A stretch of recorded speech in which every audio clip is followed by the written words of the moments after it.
وطر میں دعائے قنوت۔ سائل کا کہنا ہے کہ گزارش ہے کہ آپ وطر میں پڑھی جانے والی دعائے قنوت ذکر کر دیں۔ الحمدللہ والصلاة والسلام علی رسول اللہ۔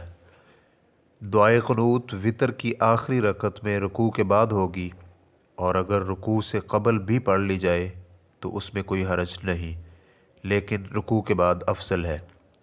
شیخ الاسلام ابن تیمیہ فتاویٰ میں کہتے ہیں، اور رہی قنوت تو لوگ اس میں دو فریق اور ایک وسط طبقہ ہے۔ ان میں سے کچھ تو کہتے ہیں کہ قنوت صرف رکوع سے قبل ہے، اور کچھ یہ کہتے ہیں کہ رکوع کے بعد ہے۔ اور اہل حدیث کے فقہا مثلاً امام احمد وغیرہ دونوں کو جائز قرار دیتے ہیں، کیونکہ سنت میں یہ دونوں وارد ہیں، اگرچہ انہوں نے رکوع کے بعد قنوت کو اختیار کیا ہے کیونکہ یہ اکثر اور اقیس ہے۔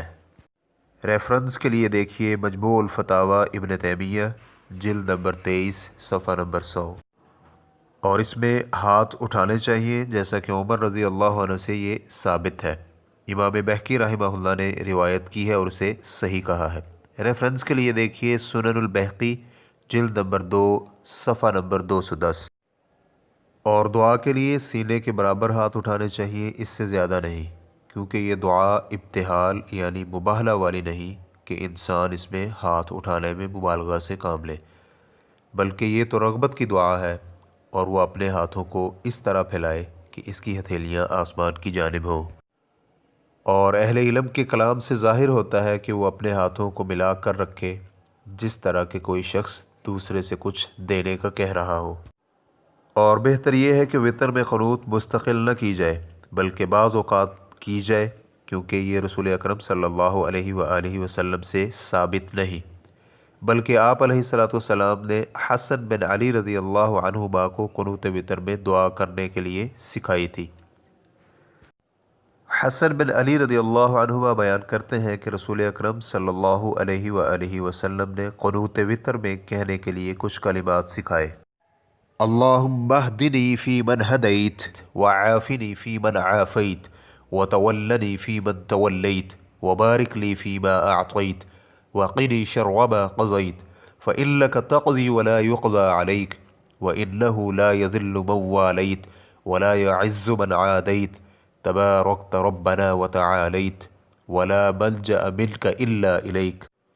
اے اللہ مجھے ہدایت والوں میں ہدایت نصیب فرما، اور مجھے عافیت دے، اور میرا کارساز بن جا، اور تو نے جو مجھے دیا ہے اس میں برکت عطا فرما، اور جو تو نے فیصلہ کیا ہے اس کے شر سے مجھے محفوظ رکھ، کیونکہ تو ہی فیصلہ کرنے والا ہے، تیرے خلاف کوئی فیصلہ نہیں کر سکتا، اور جس کا تو ولی بن جائے اسے کوئی ذلیل نہیں کر سکتا، اور جس کے ساتھ تو دشمنی کر لے اسے کوئی عزت نہیں دے سکتا۔ اے ہمارے رب، تو بابرکت اور بلند ہے، اور تیرے علاوہ کہیں جائے پناہ نہیں ہے۔ اور آخری جملہ وَلَا مَلْجَأَ مِنْكَ إِلَّا إِلَيْكَ ابن مندہ نے التوحید میں روایت کیا ہے، اور علامہ البانی رحمہ اللہ نے اسے حسن قرار دیا ہے۔ ریفرنس کے لیے دیکھیے ارواء الغلیل حدیث نمبر 426 اور 429۔ سنن ابو داؤد حدیث نمبر 1425، سنن ترمذی حدیث نمبر 464، سنن نسائی حدیث نمبر 1746۔ پھر اس دعا کے بعد نبی علیہ السلام پر درود پڑھے۔ ریفرنس کے لیے دیکھیے الشرح الممتع لابن عثیمین جلد نمبر 4 صفحہ نمبر 14 تا 52۔ وطر میں سلام پھیرنے کے بعد اس کے لیے سبحان الملک القدوس 3 بار کہنا مستحب ہے، اور تیسری بار اس کی آواز بلند اور لمبی کرے۔ ریفرنس کے لیے دیکھیے سنن نسائی حدیث نمبر 1699، اور علامہ البانی رحمہ اللہ نے صحیح سنن نسائی میں اسے صحیح قرار دیا ہے۔ اور دارقطنی کی روایت میں یہ الفاظ زائد ہیں رب الملائکۃ والروح۔ ان دونوں روایتوں کی سند صحیح ہے۔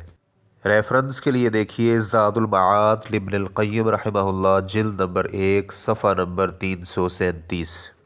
اسلام کیو اے ریکارڈنگز مؤسسۃ الشیخ صالح المنجد المملکۃ العربیۃ السعودیہ فتویٰ نمبر 14093۔